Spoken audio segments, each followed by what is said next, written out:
La Sociedad Dominica de Medios de Comunicación, Sodomco, presenta A Pensar Más con Rosa María Palacios.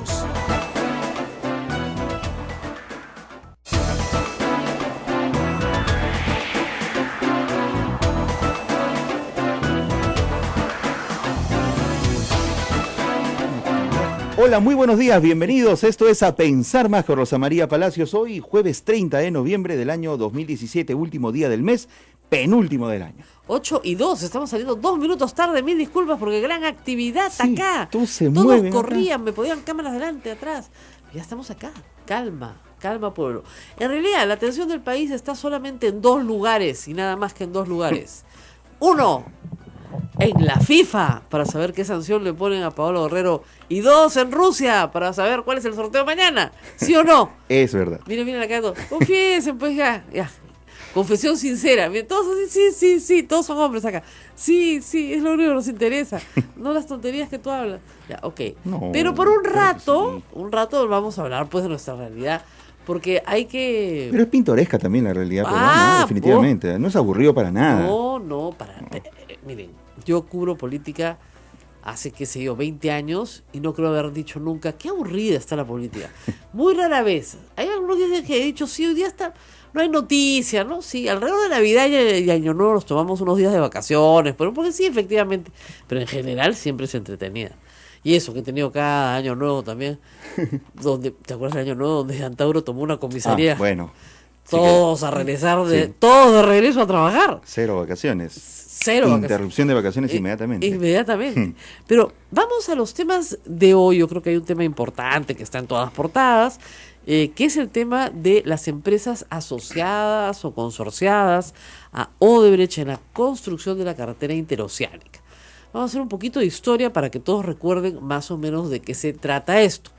La carretera interoceánica es el primer megaproyecto en el que se embarca el Perú después de, yo les diría, el oleoducto norperuano, o sea, así de importante. ¿Por qué? Porque en el Perú los proyectos de construcción civil, que siempre han habido, han sido proyectos de 30, 40, 50 millones de dólares a lo más, luego del gobierno militar. Los 80 fueron una década de mucha pobreza para el Perú. El primer gobierno de Alan García no creía en la construcción pública. Majes fue la única cosa grande que se hizo con Odebrecht, justamente, que venía de atrás, pero en fin. Y con consorciadas también. Y luego, la década, digamos, de Fujimori, la obra pública que se hizo fue más microobra. O sea, colegios, pistas, sí, pero en una proporción mucho más pequeña. ¿Por qué dirán ustedes? Porque éramos un país re pobre. Entonces no había cómo pagar vía nuestros tributos lo que cuestan mega obras de construcción. Entonces desde el gobierno militar, que no se hacían obras gigantescas, el gobierno de Toledo empieza la recuperación económica y hacia el final del gobierno de Toledo, y hasta el 2005-2006, se discute finalmente la aprobación de la construcción de la carretera interoceánica, que se culmina largamente ya en el gobierno de Alan García. Tan es así que la liquidación de utilidades de ese proyecto entre las consorciadas se hace en el 2011, al término del proyecto del gobierno de García. Entonces, ¿qué pasa? Ahí donde la coimita era chica, ahora la coimita era inmensa. Y las ganancias que eran chicas, ahora las ganancias eran inmensas, porcentualmente. Por lo tanto, en las normas que se establecen para la participación de empresas internacionales, se obliga a estas a que en un porcentaje de cada obra se asocien con empresas peruanas. La idea era que, digamos, la empresa internacional ponía los estudios de ingeniería, que es la parte más, si quieren ustedes, compleja en términos intelectuales del asunto, pero que la mano de obra, ¿no es cierto?, era a través de contratistas locales, pero que además habían socias locales también en la parte de ingeniería. Muy bien. En algunos casos 10% o 20%. Así, Odebrecht, Camargo Correa, Queros Galbao, OAS, estuvieron obligadas a asociarse siempre en obra pública, casi siempre en obra pública, sobre todo de gobierno nacional, con empresas peruanas. Así llegamos a la interoceánica, una hora que comienza costando 1 y termina costando 10, también, porque fueron las cuentas del Gran Capitán, esa es otra historia, pero que tenía que cruzar la Amazonía y que nuestros amigos en Madrid siempre me recuerdan que es una carretera que para ellos es hoy vital. Claro. O sea, la ingeniería es buena y la obra es hoy para ellos vital. Aun cuando en el análisis costo-beneficio no haya reportado el beneficio como nación para la integración de la Amazonía, es importantísima. O sea, me lo decían muy simple, de Puerto Maldonado a Iberia, antes uno se podía demorar 3 días o 3 semanas, pues depende si el río había crecido o no. Hoy día te vas en 3 horas, porque se hicieron los puentes que se tenían que hacer. En 3 horas te vas a la frontera. Así es. Entonces, digamos que ha habido un beneficio para la población tangible, que es su propia integración. Al margen de que si iban a venir miles de camiones de Brasil con el eje Pacífico, etcétera. Pero luego pasamos al tema de la coima. Cuando Alejandro Toledo comienza a gastar su plata de manera extraña, ¿se acuerdan? Con los beneficios del Holocausto, su suegra, etcétera, etcétera, comienza a despertar la sospecha de que ese era un dinero mal habido, ¿no? Que podría haber sido provisto por Maiman, se pensó, pero Maiman estaba quebrado, en fin, habían muchas dudas hasta que finalmente Barata habla este año, acuérdense, en enero, y dice que Alejandro Toledo recibió $20 millones de coima. Hasta ahora no se han rastreado todos los 20, pero más de 11 me parece que ya están rastreados con cuentas, etcétera, y Maiman está aportando, entiendo, en su calidad de colaborador, información pertinente para corroborar toda la información de Barata. Pero también se le preguntó por las empresas consorciadas, si ya sabían, y él dijo que sí sabían. Esa fue la primera información que se dio.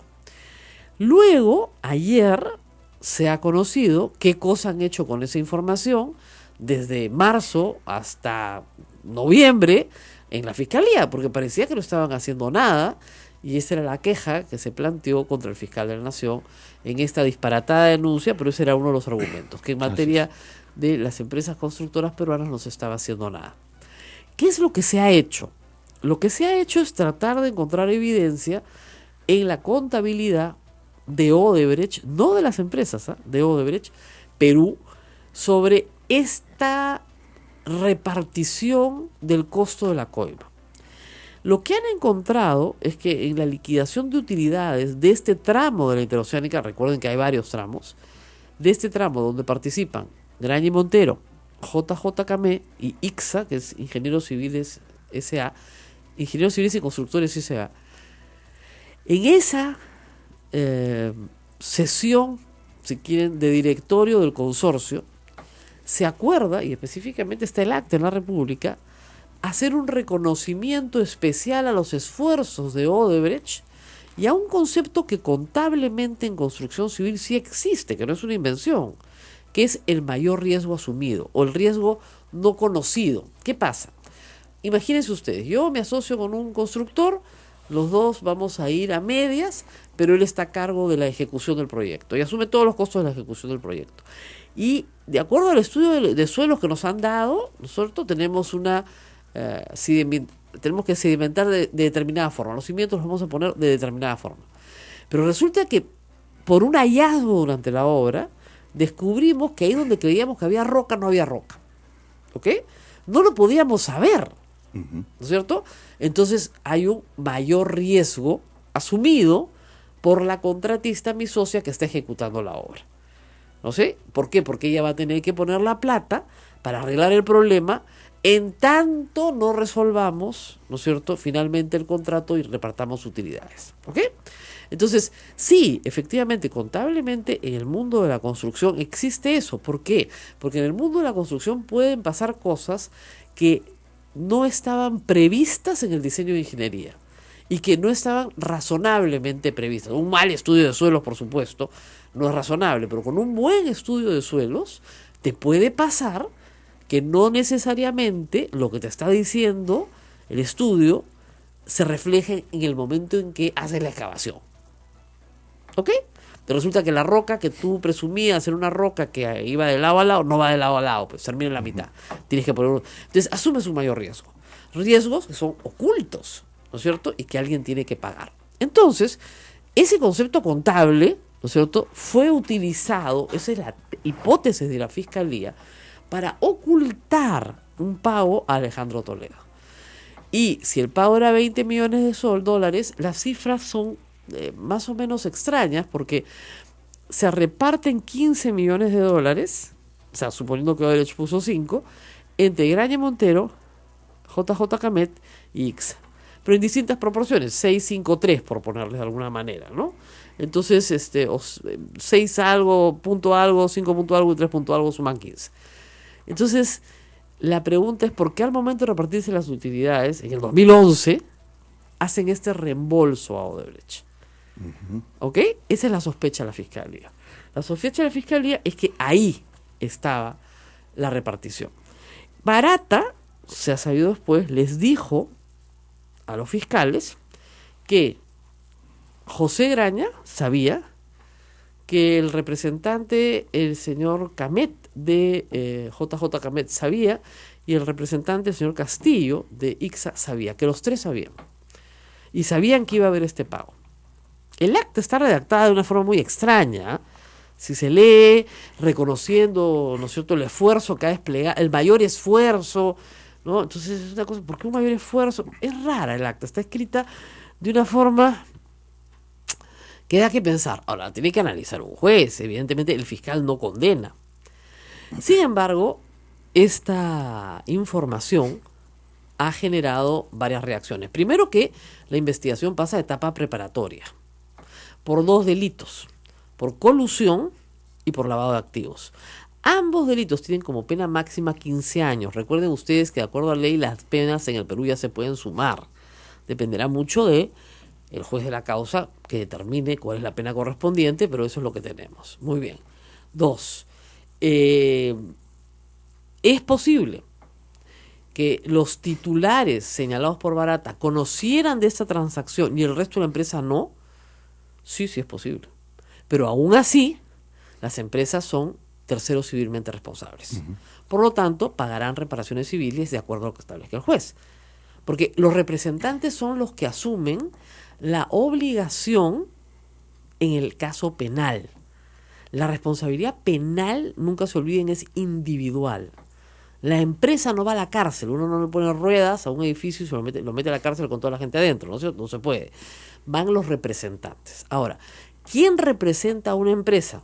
Su directorio, en primer término. Y su directorio tiene responsabilidad penal. Dentro del directorio, aquellas personas que sí tuvieron responsabilidad en estos hechos, tienen que asumir la responsabilidad penal directa. Las que no tuvieron responsabilidad podrían ser convocadas también. Es decir, se han convocado en este momento a 3 personas de Graña y Montero, a una de JJ Camet y a una de ICSA. De esas 5 personas, ¿no es cierto?, podría ampliarse la lista a otras más. Lo cual complica mucho la situación de la Fiscalía, porque fíjense ustedes que uno de los directores que más largo tiempo ha estado en Graña y Montero es el secretario general de Fuerza Popular, el señor José Klimper. Ha estado 10 años como director de Graña y Montero. Y podría haber conocido, como podría no haber conocido absolutamente nada. Y si él no tenía por qué conocer nada, que es una posibilidad cierta y real, sus demás colegas en el directorio tendrían que no haber conocido nada tampoco. ¿Ok? Los que sí tendrían que haber conocido son los que participan en el acta que la Fiscalía encuentra como evidencia, ¿no es cierto?, para formalizar ya una acusación dentro de una etapa preparatoria. Para que les quede claro, porque de repente les queda no muy claro, a ver, el proceso penal es así. Primero, ahora, esto es con el nuevo código, el titular de la acción penal es el fiscal. Lo que no le pide al fiscal al juez no existe, ¿ok? ¿Investiga a la policía? Sí, pero con el fiscal con ellos. O sea, el fiscal dirige la investigación. Ya no hay el atestado de la policía y el fiscal instructor, ya no. El juez instructor, perdón. Entonces, cuando el fiscal termina su investigación preliminar, pasa a investigación preparatoria ¿de qué? De la acusación. Y cuando acusa, ¿no es cierto?, se inicia el juicio oral. ¿Ok? Y ahí vas a un tribunal donde hay 3 jueces que deciden. Pero hay un juez de control.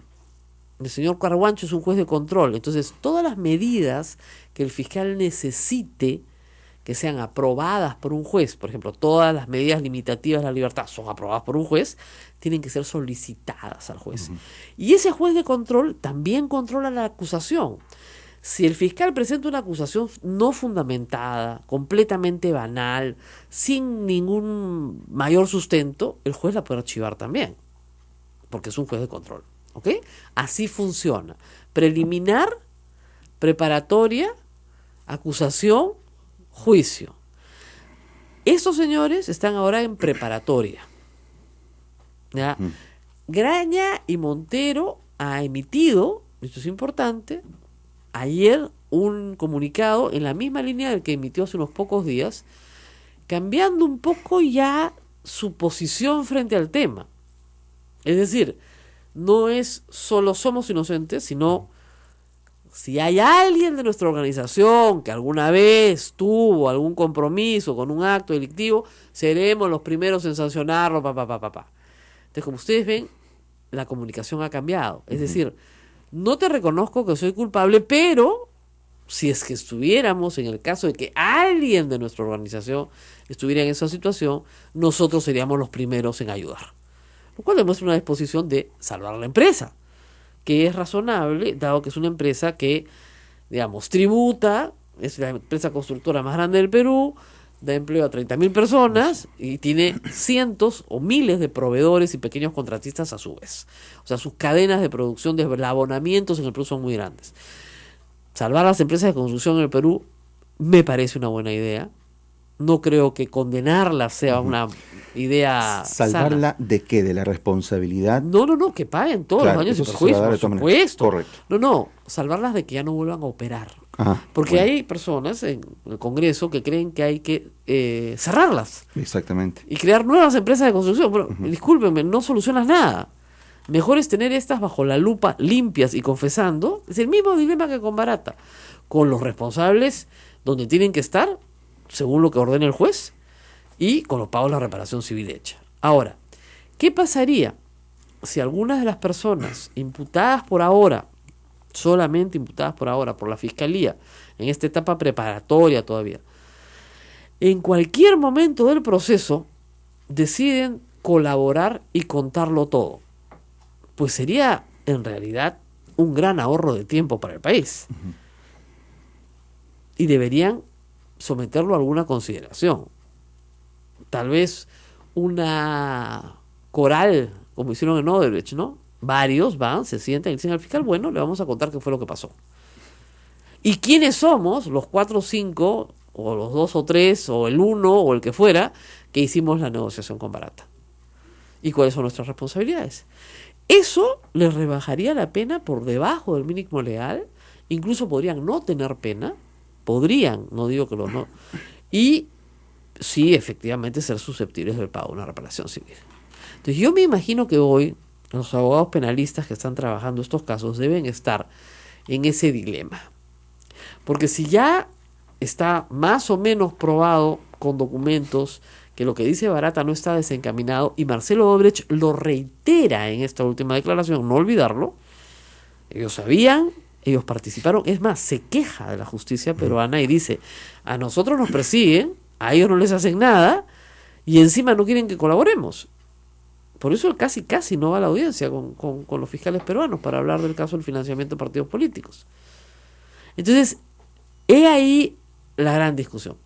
Hay una cosa más que me comentaban ayer que es importante decir. Cuando las obras eran chiquitas y el país era pobre, los contratistas no se metían en política.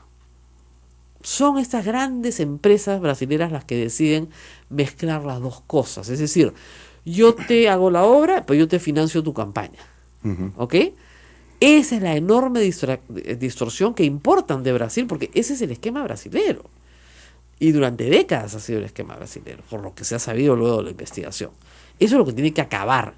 Y para acabar, también se necesita legislación en el Congreso que prohíba el financiamiento. Porque es legal. Exactamente, claro, pues, sí. esa es la Así madre del cordero. Entonces, no son varias puntas, como bueno, dicen pero en el ustedes. Congreso mundo no de hay, Lampa se dice, acá hay varias puntas. en el Congreso no se ve ninguna disposición, por lo menos en su gran mayoría, de querer que esto se convierta en ilegal.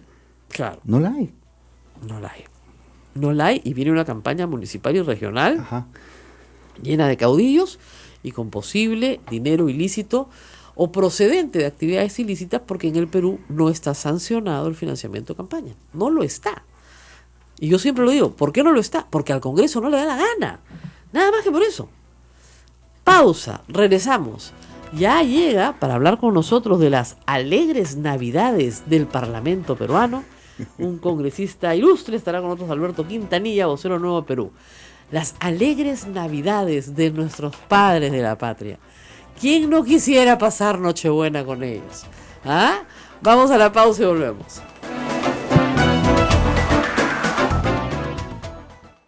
Sodomco, Sociedad Dominica de Medios de Comunicación.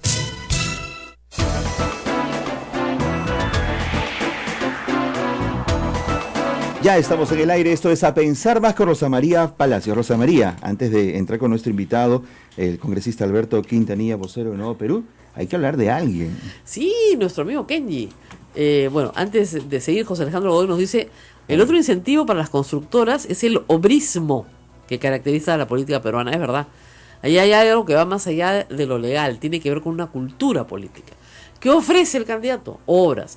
Y le dicen al congresista, yo tantas veces he entrevistado candidatos al Congreso, señor, usted no puede ofrecer pues un puente, no le corresponde, la Constitución se lo prohíbe, no tiene iniciativa de gasto. Y me dicen fuera del aire, ¿y qué cosa les digo? Dígales que va a hacer buenas leyes, que eso es lo que le toca hacer, que va a fiscalizar al poder político. Pero la gente quiere obras. Pero explíqueles cuál es su rol, docencia política, el pueblo quiere que se le enseñe. Bueno, ni modo. Kenji, bueno, ¿qué les puedo decir? Segunda suspensión de 120 días. Sois como esos chicos de colegio, ¿no es cierto? Que se pasan castigados todo el año. Sí. O sea, el chico, la salida del colegio es a las 3, ¿no? Este chico lo recogen a las 5. Ya para él las salidas a las 5 porque todo el año va a estar castigado. Lo cual ya resulta, pues, en cierta forma un poco ridículo por parte de Fuerza Popular. Kenji es el candidato más votado de Fuerza Popular. Tiene un pleito abierto y claro, digamos, sobre ciertas posiciones políticas. Y eso hay que decirlo.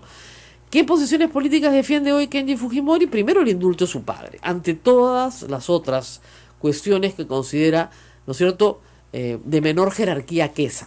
O sea, su trabajo es sacar a su padre de la cárcel. Y eso puede ser visto desde el punto de vista filial con simpatía. Más no desde el punto de vista político, por cierto, yo no lo veo con simpatía porque no me parece justo, pero desde el punto de vista del cariño que este niño, hoy hombre, tiene por su padre, por supuesto se tiene que ver con simpatía. ¿Quién no ve con simpatía a un hijo que realmente lucha por su padre? Y por, contraste, lo que se ve es a una hija que no lucha por su padre. Con lo cual, Kenji le hace un daño político a Keiko, es clarísimo, porque ella no lucha por la libertad de su padre. Aún cuando haga un videíto firmando un habeas corpus, ¿no? Que sabe que los van a rechazar pues de plano, porque no tiene ningún valor. ¿Ok? Entonces, el daño político que Kenji le hace a Keiko es real. Y Keiko está harta, es también real.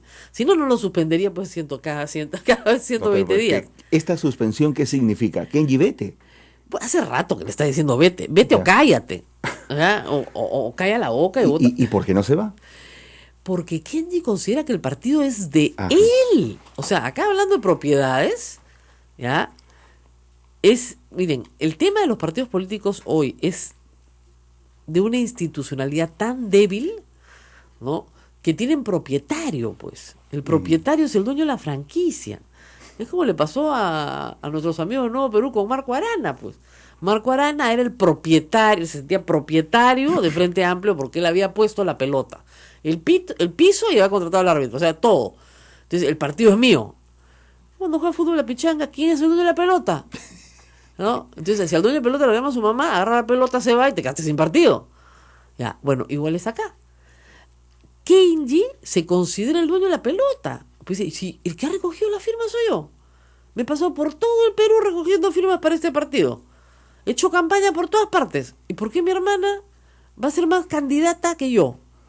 Y más dueña de la pelota. Ahora, para toda la bancada fujimorista, al toque la gente se alinea frente al poder rápidamente, ¿no? En todas las estructuras, ¿no? Esa es una cosa que tenemos bien Es histórico. adentro del ser humano, ¿no? La gente va y dice, ¿quién es el jefe? al toque. O tú mismo, ya, acá el padre Javier ronca, ya sabemos al padre. Pero el padre Javier tiene otro jefe, ¿ah? O sea, ya sabemos que el padre Salaverry es el jefe del padre Javier. Entonces mejor te portas bonito, ¿ah? ¿No es cierto? Entonces es como una estructura lógica.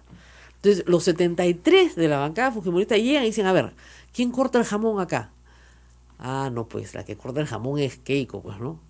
Y para ella es importante sancionar a su hermano para que todos sepan que ella corta el jamón. ¿Se dan cuenta? Porque si no lo sanciona, ella no corta el jamón, pues. Se pierde toda autoridad. Ese es el problema. Por eso es que Keiko no puede tampoco manejar una estrategia demasiado ella confrontacional con su hermano, sino que manda a este grupo de personas que son absolutamente leales a hacer el trabajo sucio. Pero Kenji le saca pues estos dibujitos en el Twitter, ¿no?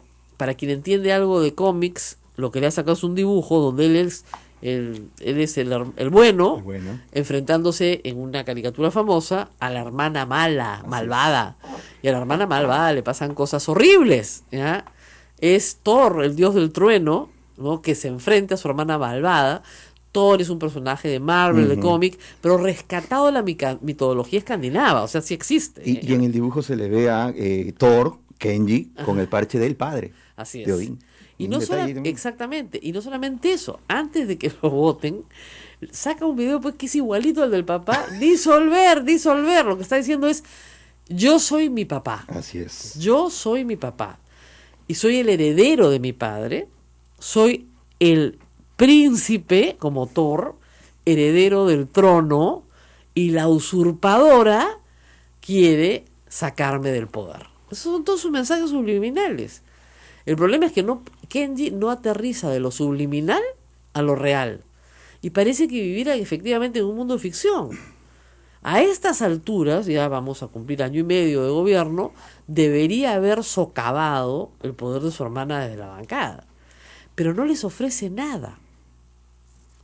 Porque su hermana se encarga de que no tenga nada que ofrecer. ¿Ok? Si él les ofrece una alternativa distinta y ganadora de reelección, por ejemplo, podría hacer lo que siempre pensamos, un cisma dentro de la bancada. No puede hacerlo, porque él tiene que hacer política muy grande, que es decirle a todos, miren, mi hermana no los va a llevar el 2021. Yo los voy a llevar. Me comprometo a llevarlos en la lista de nuestro partido. Pero eso sí, me tienen que ayudar a dar un golpe de Estado, porque yo necesito recuperar. Yo no tengo problema con que mi hermana sea la candidata, pero yo necesito recuperar el control del partido. Y acá no nos bajamos al Tribunal Constitucional, no nos bajamos al fiscal de la Nación, no censuramos ministros, no aparecemos como el grupo obstruccionista, suicida, que somos en este momento porque no llegamos al 2021. Él tiene un mejor análisis político en eso. Acá perseguimos a los de Sodalicium, luchamos por los derechos humanos, nos peleamos con los evangélicos más radicales, peleamos por los derechos de los homosexuales, reconocemos la necesidad de un Senado, es decir, tenemos otra agenda. Pero la agenda de mi hermana es una agenda que nos lleva al despeñadero. Y tengo que convencerlos a ustedes por 2 razones. Primero, porque mi hermana no los va a llevar el 2021 como no llevó a Marta Chávez, o no llevó porque no les conviene. A ustedes no le convienen. Y 2, porque la agenda de mi hermana es de mala calidad. No es una agenda potente para el 2021. Y se la van a enrostrar durante toda la campaña, con lo cual no hay posibilidad de que siquiera pase la primera vuelta, aunque hoy tenga 30%. Eso es lo que yo haría. Pero yo no soy Kenji. Él está haciendo dibujitos en Twitter. Es más, el señor Salaverry es gracioso, ¿no? Como los advenedizos son los más fieles, ¿no? Los recién llegados, ¿no? Es como dicen la fe del converso. Entonces, los que salen a gritarlo a Kenji son Salaverry, que hace 5 minutos era prista, ¿no? A decirle, oye, si no te gusta, te vas, pues, ¿no? ¿Por qué, no? En fin. Bueno, eso es todo cuanto tengo que decirles de Kenji Fujimori. No va a hacer lo que he dicho que tiene que hacer, porque tendría que ser un verdadero guerrero para hacerlo. Él dice que lo es, no lo creo. Y 2, porque su objetivo número 1 no es sacar a su padre de la cárcel, no formar una bancada propia.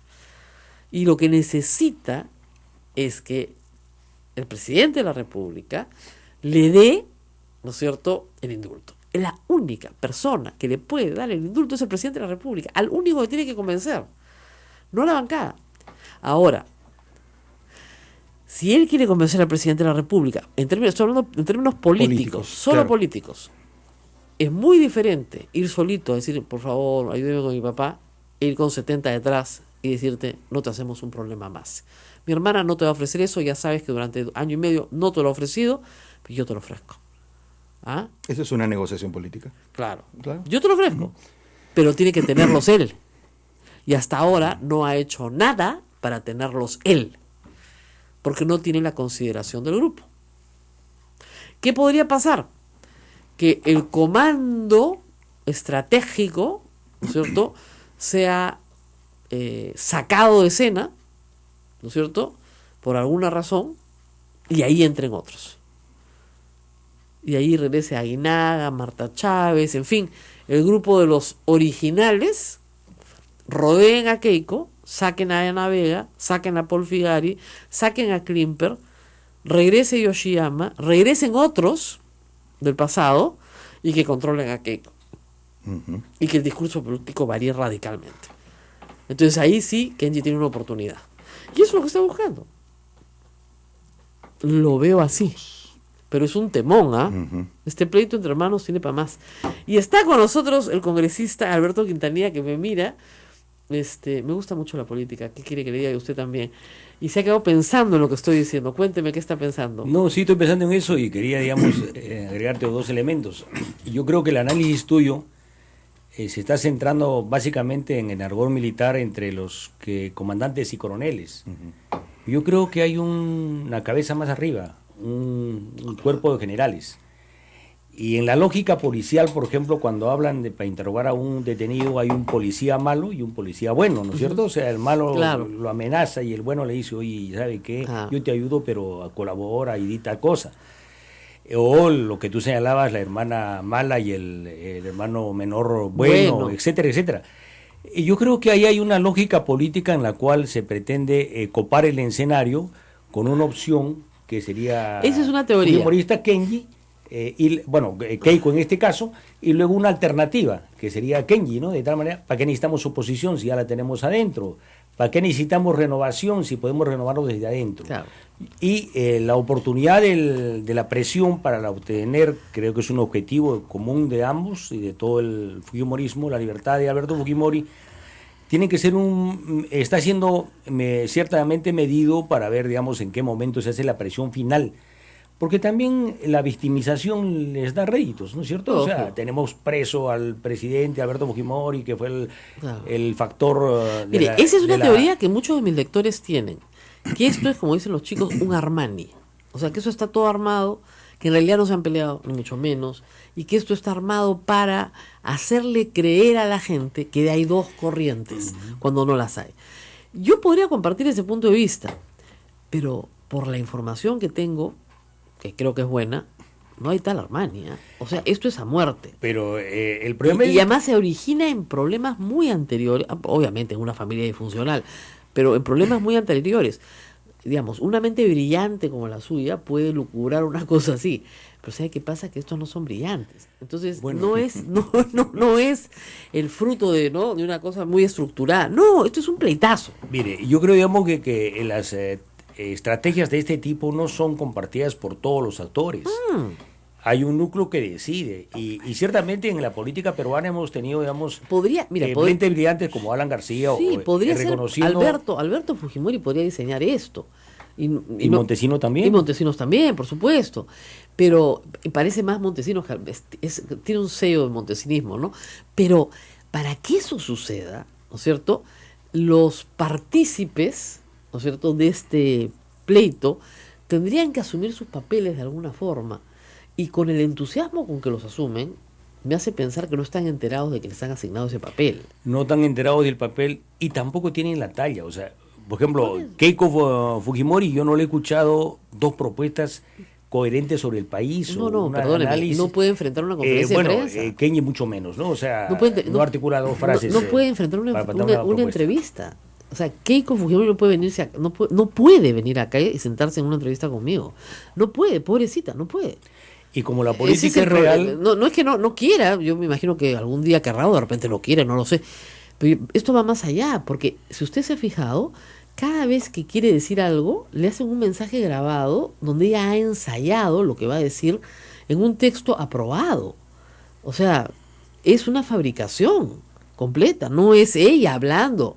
Cuando ha tenido que salir espontáneamente a hablar, la han entrenado, digamos, con mucha decisión para que no se salga de exactamente los límites del libreto. y por eso es tan acartonada, como dice usted, no tiene una capacidad de propuesta, de idea novedosa, de nada, ahí no hay nada. Bueno, y eso tiene que ver con otra situación ya en la política más concreta, o sea, el escándalo de Odebrecht está revelando de que varios candidatos han recibido dinero. Por supuesto. Y algunos han llegado a ser presidentes, ¿no? O sea... algunos, no varios. Varios, o sea, está Alan García, sea usted mismo Pedro Prakuczynski, Ollanta, Toledo, probablemente. y la única de ese grupo presidenciable que no ha llegado es Keiko. Claro. Y yo creo que el principal temor que tiene el fujimorismo es de que no lleguen el 21 con Keiko. Entonces, eso lo si siguen en este plan, no van a por llegar. eso es que desesperadamente comienzan a patear el tablero, cuestionan la presencia de los 4 miembros del Tribunal Constitucional, del fiscal de la Nación, olvida usted etcétera. que hay la investigación de Joaquín Ramírez, ¿no? Que ese es un problema ya no de fondos de campaña donde podemos discutir si hay delito o no, eso es un problema lavado y de narcotráfico, porque hay una imputación flotando en el aire de que Joaquín Ramírez es investigado por la DEA. Entonces, estas situaciones son las que generan estas reacciones, pero es una política completamente reactiva, ¿no? Es reactiva y lo que yo digo es un grupo de monos que tienen metralletas y comienzan a disparar sin más sentido. En el día a día ya y en el fondo se están petardeando a sí mismos, pero también, digamos, ese es un lado.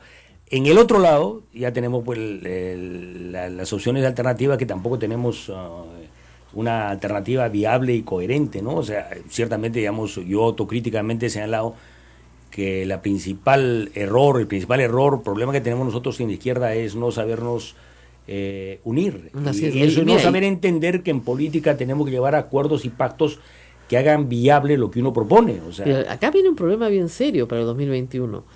La gente va a estar harta de la corrupción, va a buscar candidatos nuevos, caras nuevas, no corruptas, pero también lo que pasa es que la población se tiende a polarizar y digamos, pueden pasar a segunda vuelta, guarda mis palabras, Gregorio Santos contra un pastor evangélico radical. Sí, yo creo que es una opción real, pero ahí también hay otro elemento, o sea, en la sociedad la izquierda, si bien tiene gruesos problemas de organizarse y plantear alternativas, hay un sentimiento de cambio en la población y que está dispuesta a votar. Siempre. Veamos las últimas elecciones en Chile. O sea, a mí me ha sorprendido, digamos, que en Chile la candidata saque 20%. Perdóneme, en las elecciones peruanas, la gente siempre vota a izquierda. Siempre por el cambio. Cuando se vota por Humala, aun cuando pierde Antaben García, o sea, y cuando se vota por Humala la segunda vez, y cuando se vota por Verónica Mendoza, estamos hablando de votaciones por encima del 20%. O sea, no importa qué camiseta le pongas, o sea, a lo que voy es que hay un grupo nada despreciable de 1/3 del país probablemente que quiere un cambio en sus vidas desde la izquierda, sea en su imaginario lo que izquierda sea. Ahora, hay un grupo, aunque parezca raro lo que voy a decir, que considera que esa opción popular está en el fujimorismo. Ese es el problema. Esa es la gran disputa política que hay. Exacto. Pero, por ejemplo, mira, o el APRA también. 10 o 15 años hablar de la necesidad de una nueva constitución era algo que no entendían o no entendíamos en general, pero ahora es mucho más claro y se va perfilando el por qué tenemos que tener un nuevo orden constitucional diferente. O sea, no podemos seguir con un artículo 60, 68, 82... que restringen la participación del Estado, no planifican. Cada vez que la izquierda se mete en economía es el fin. Todo lo demás lo hacen bien. Derechos humanos, la libertad. No, pero discutamos sobre ese tema porque pero economía es un desastre. No, vamos a hablar de economía, por supuesto. Vamos a hablar de las felices fiestas navideñas de los congresistas de la República. Con absoluto gusto. Pero luego de la pausa. Pero vamos a la pausa porque tengo un productor al borde de la muerte. Pausa y volvemos.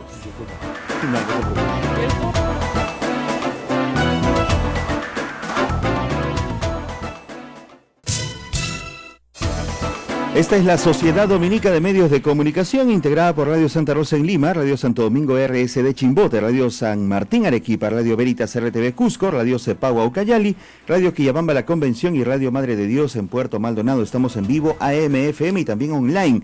Vicenzo Darrigo dice, pregunten al vocero de Nuevo Perú, ¿qué le parece que el señor Arana, por mantener su cuota en el Congreso, se ha aliado al fujimorismo? ¿En qué momento dirán que lo de Venezuela es dictadura y dejen ese argumento de la autonomía de los países? Bueno, Nuestro público habla abiertamente. habla acá. Bueno, yo soy uno de las personas, y antes de ser vocero, que siempre ha criticado a Maduro. O sea, lo he hecho en reiteradas oportunidades, al extremo que Aldo Mariátegui lo reconoció. Entonces ahí uno puede decir, digamos, cuando el enemigo o el adversario político habla bien de ti, que se debe revisar tu conducta, pero en fin, Así yo es. sí, Yo estaría preocupada si yo fuera no usted. tengo ningún problema en decir de que lo que está viendo en Venezuela es una dictadura que debe rectificar. Ahora, y además Arana- tiene que aceptar de que políticamente ya es inviable su propuesta, y en ese momento hay que retroceder. Ahora, Arana lo vemos muy cercano al fujimorismo. Bueno, yo creo que habrá que preguntarle a Arana las explicaciones del caso, pero en mi opinión esa cercanía al fujimorismo lo lleva por una pérdida de la objetividad. O sea, él cree, digamos, que nosotros como Nuevo Perú éramos su principal obstáculo desde antes de haber rompido. O sea, el principal enemigo es tu colega de bancada. Ese es un absoluto error que comete el Frente Amplio, comete Arana en particular, y espero que en su momento se dé cuenta de que tenemos muchas cosas en común y que podríamos hacer una mejor labor si coordináramos y nos respetáramos mejor. Bueno, todo sí, ¿no? Pero en general yo les recomendaría no Massa. O sea, no como dueño de la pelota, porque el señor cree que es dueño de la pelota. No, y que- no necesitamos su pelota, creo, digamos, que él ya se la ha guardado lo suficiente, No le va por ahí vamos a nuestra dar más bola. preocupación, pero, digamos, tener algunas propuestas más en conjunto, Bueno, ¿no? quería hablarle de un tema que es mucho más profundo que el simple hecho de la campaña navideña, que siempre tenemos la canasta, la cartera, en fin, las cosas que se regalan a los congresistas. Y es un tema que tiene que ver con la naturaleza jurídica del trabajo parlamentario. Es decir, el parlamentario no es un trabajador. No estoy diciendo nada despectivo, no se asusten, déjenme explicar no quiero decir que no trabajen, ¿ya? Quiero decir que para que haya un contrato de trabajo en el derecho laboral peruano, tienen que haber 3 elementos sustanciales. Uno es el trabajo, ya, ok, discutible, pero digamos que trabajan. El segundo es la remuneración, que en este caso existe. Y el tercero es la subordinación a un jefe. Y el tema es que el parlamentario, por mandato de la Constitución, no está subordinado a nadie. Por lo tanto, no hay contrato de trabajo. Y el régimen laboral de la actividad privada que se aplica a los congresistas de la República no tendría por qué aplicarse. O sea, ahí hay un tema mucho más profundo que discutir. Mire, yo creo, digamos, que el tema no solo es que reciban una canasta de 1.500 soles o no. Hay varios problemas ahí. El primer problema es el régimen laboral de toda la administración pública. Tú por no vas a ver, supuesto. digamos, que hay trabajadores que están en el FENTASE, que en el sector Ganan- de educación auxiliares, que ganan menos del sueldo mínimo. No, y no solamente eso, sino que este aguinaldo navideño para ellos es de 300 soles. Así es. O sea, Entonces, hay para una- que la hay una gente injusticia. entienda, y lo sabe muy bien el magisterio, todos los que trabajan en el sector público, los que tienen régimen laboral privado reciben una remuneración íntegra, la que tengan íntegra, en julio y en diciembre. Sin embargo, al resto del sector público que trabajan en el régimen laboral público se les da un aguinaldo de 300 soles fijado por el decreto supremo del MEF. Puede ser 200 soles, 300 soles, 400 soles, según disponibilidad de la caja. Probablemente este año sea 300 soles. Entonces, si yo soy un trabajador del Estado peruano, donde sí tengo un jefe, tengo mi remuneración, estoy nombrado incluso, imagínese usted, y no gano mal, gano, no sé, pues 3.000 soles dentro de mi escalafón, pero a mí no me tocan 14 sueldos, pues. Pero a mí me en tocan tu misma 12. lógica, digamos, eso llevaría a pensar de que los de congresistas no son trabajadores, sino deberían ser remuneración. Eso nos Exacto. lleva a un plano de desventaja. No. Cuando se ha intentado plantear No, le de presento que la la alternativa. remuneración sea mínima vital, como fue en el golpe del de 92, fue humillable. No, yo le porque doy- hace muy vulnerables a quienes van a tomar decisiones políticas. tengo una en el mejor país. decisión, que ustedes tengan el mismo régimen que todas las autoridades elegidas en el Perú. Es decir, los regidores, los alcaldes provinciales y distritales y los gobernadores reciben dieta por sesión. Nosotros hemos planteado al respecto, Eso- digamos, esa- tener ahí está, listo. un régimen. Ya llamaron, dígale a Galarreta que sí. Ahora, sí, hermano, sí, ya. Entonces, sí, estamos arreglando el problema acá ya. Pero de verdad, ¿por qué? Porque entonces así ya no hay, fíjense ustedes, hay 4 meses sin trabajar. O sea, en teoría, ¿no? Del 15 de diciembre al 15 de marzo son 3 meses de receso. Gracias a Dios bendito. Y en realidad, de junio a julio, o sea, terminado junio, o sea, todo el mes, casi todo el mes de julio, no hay sesión. Salvo ir a escuchar el 28 de julio al presidente y elegir el nuevo prensa directiva, pero digamos, son 4 meses de vacaciones. Pero digamos, tu apreciación sobre la política es realmente equivocada. Porque, no, hay la comisión permanente. Yo digo una cosa, dieta, comisión permanente, comisiones que siguen funcionando. Sí, es lógico. El tema es, ¿los políticos son necesarios en la sociedad? Absolutamente. Son absolutamente necesarios, como son los periodistas, como son los albañiles, como son los músicos. Pero así los homologamos con el régimen de toda autoridad electa. Entonces vayamos a una homologación de todos los empleados públicos, incluidos los electos. No, pero vamos, no. Porque hay una serie de regímenes desiguales. Es que es muy diferente ser un trabajador del Congreso, muy diferente, a ser un congresista elegido por el pueblo. Reitero, usted no tiene subordinación. Un alcalde no tiene subordinación. Un regidor no tiene un jefe. Mira, ese es un tema, en mi opinión, que podemos discutirlo, pero me parece, digamos, que estamos desviando a un... Entonces, vamos a la canasta. Y ahora vamos a la canasta. Los consejeros regionales y los miembros de los consejos municipales no tienen dedicación exclusiva. Nosotros tenemos prohibición, igual que los ministros, de hacer actividad. Durante las horas de trabajo. Y que no haya conflicto de interés, obviamente, igual que los regidores, igual que la alcaldesa. Mire lo que ha pasado con Susana Villarán, no puede haber conflicto de interés porque si no te cometes un delito. Entonces, el tema acá es, ¿a dónde lo quiero llevar?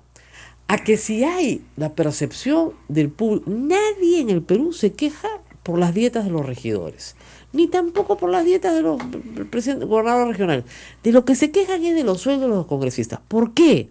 Porque el Congreso, por sí, además con la capacidad de legislar que tiene, y legislarse a sí mismo, va creando obligaciones para el sector privado que luego se aplica a sí mismo, en su beneficio, pero no para el resto del Estado. Primer problema de equidad bien grave, ¿no? O sea, yo me homologo con el régimen privado, al cual le voy cargando cada año más obligaciones, a lo largo de 40 años cada vez más obligaciones, y me homologo con el régimen laboral privado. Perfecto. Y luego, además, encima de recibir por trabajar 8 meses, 14 sueldos, tengo, además, mi canastita navideña.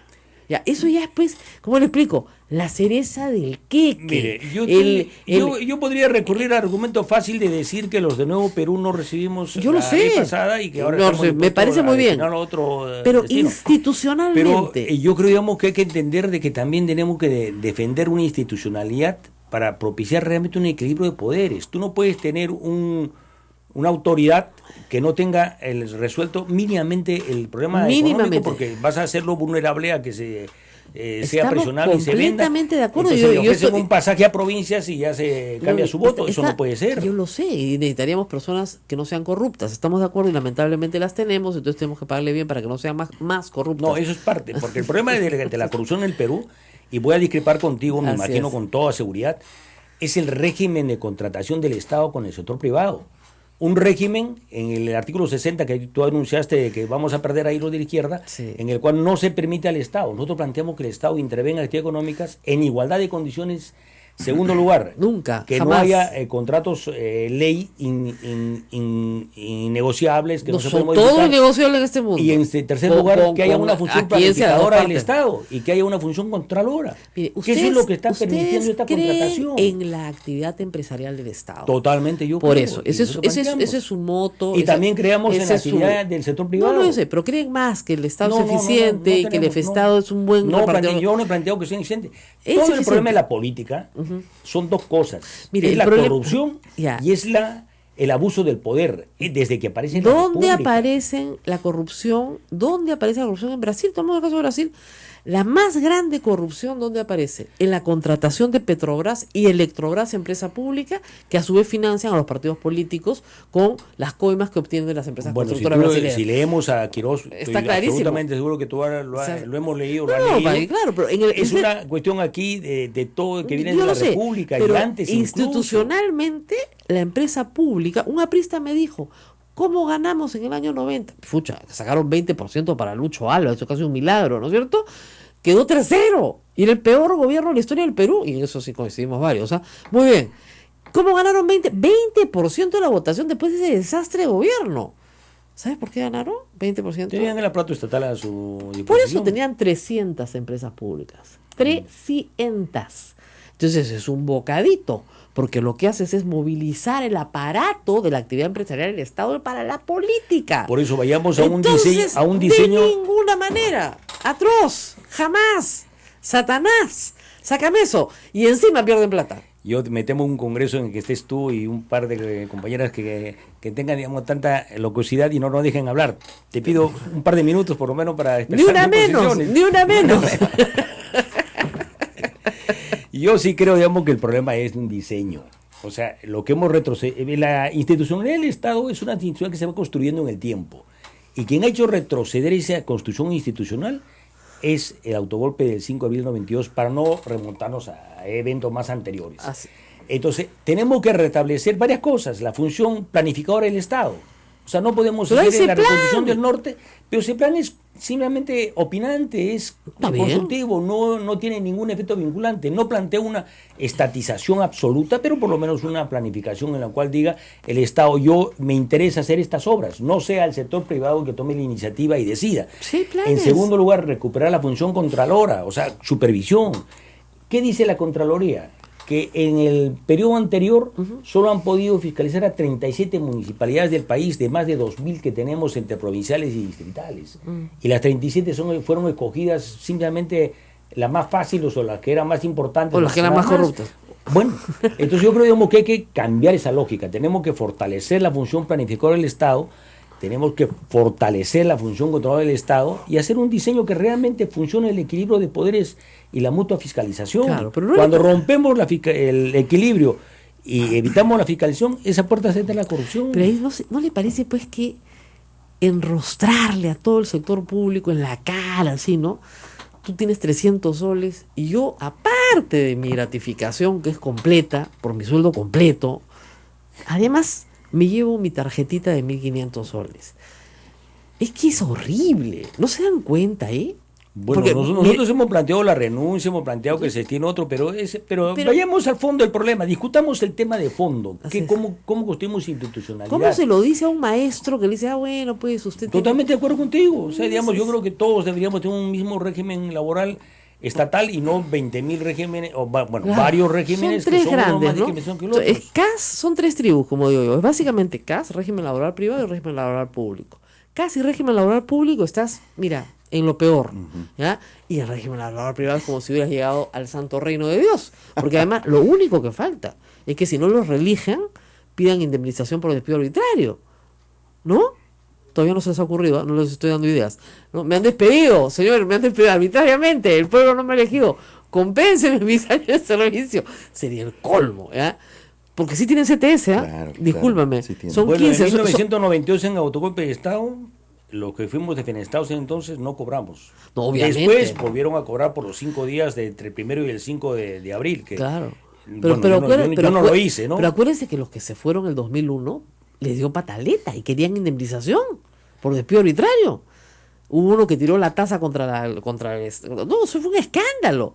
Le dijeron, no les va... Pero Querían vayamos, que les mira, paguen o sea, los 4 años que no iban Pero a mira, una trabajar. cosa, lo que tiene que entender es de que para que haya equilibrio de poderes tiene que tener más o menos situaciones similares y de equilibrio. Sí, ya sé, pero porque siempre... si tienes de subordinación vas a tener, digamos, Claro, y la estamos de sucesión acuerdo, un poder pero por el otro. porque ustedes no tienen subordinación ante ningún jefe, resulta que tienen el privilegio de tener mucho más que el resto de la administración pública. Estoy totalmente de acuerdo contigo No que puede eso no ser. puede ser. O sea, yo planteo de que si yo todos no- reciben 300 soles sea para todos. Exacto. Regidores, consejeros, alcaldes, gobernadores, Lo que presidente de la corresponda. República, todo. Lo que corresponda. Porque tenemos que ir a un régimen más solidario, más uniforme. Lo que más Mire, a la lesiona gente ya no le la molesta. dignidad es la desigualdad y o sea, que incluso la pobreza. Exactamente, como le digo, ya no es pues que ya tienen gratificación, pues ya tienen gratificación completa, pues ya qué vamos a hacer.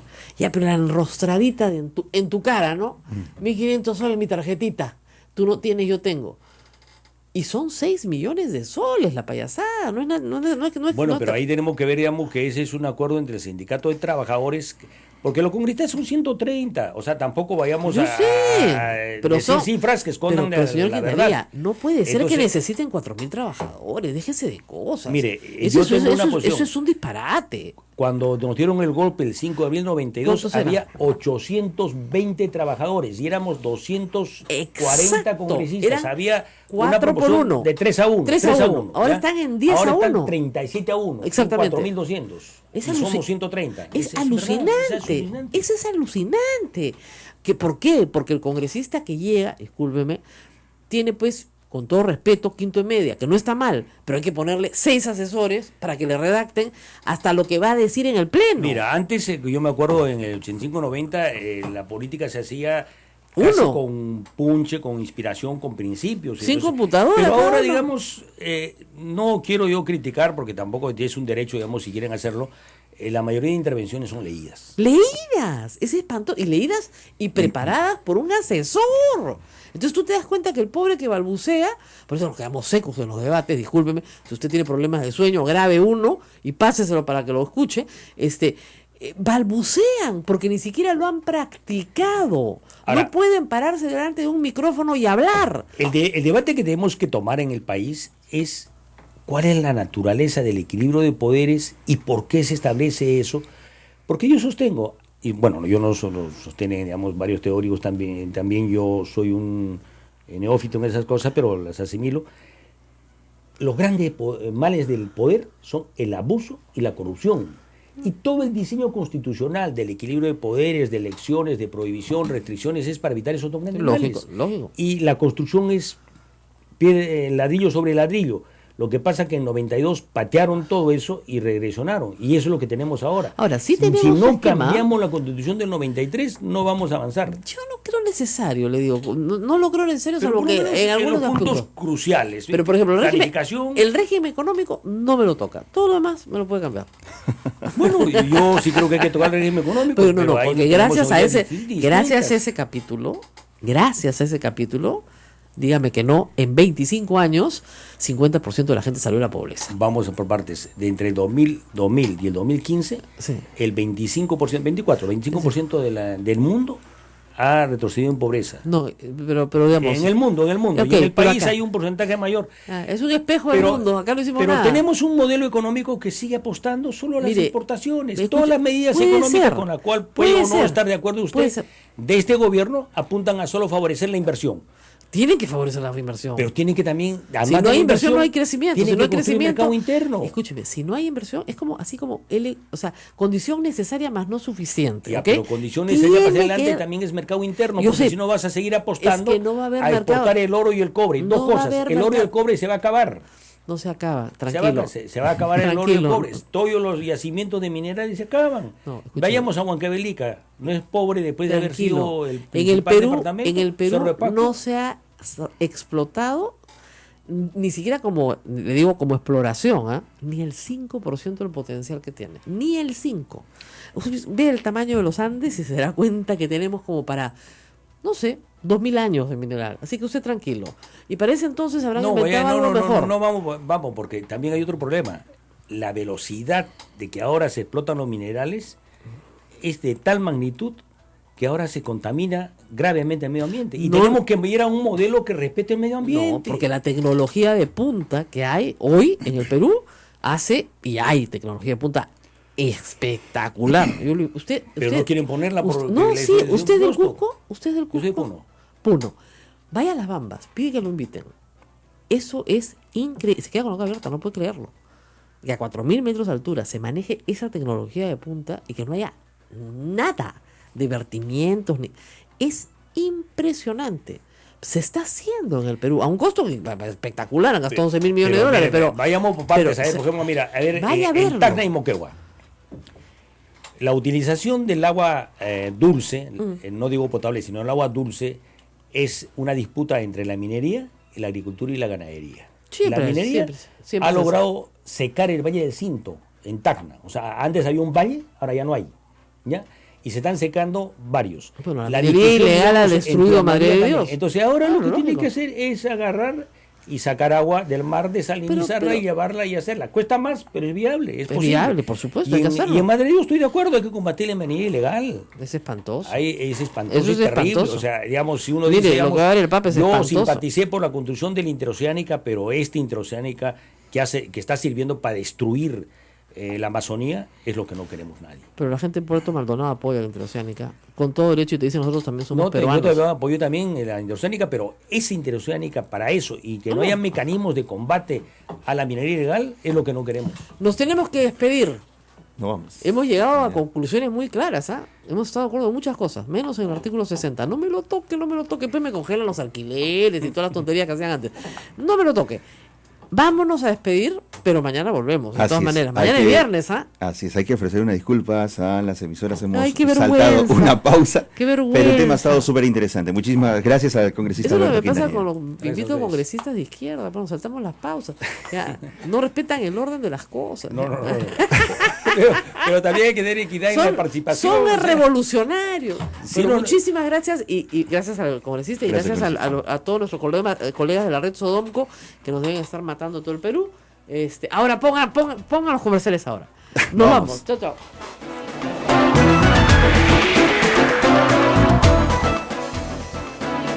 Hasta aquí, A Pensar Más con Rosa María Palacios. Este programa fue producido por la Sociedad Dominica de Medios de Comunicación, Sodomco.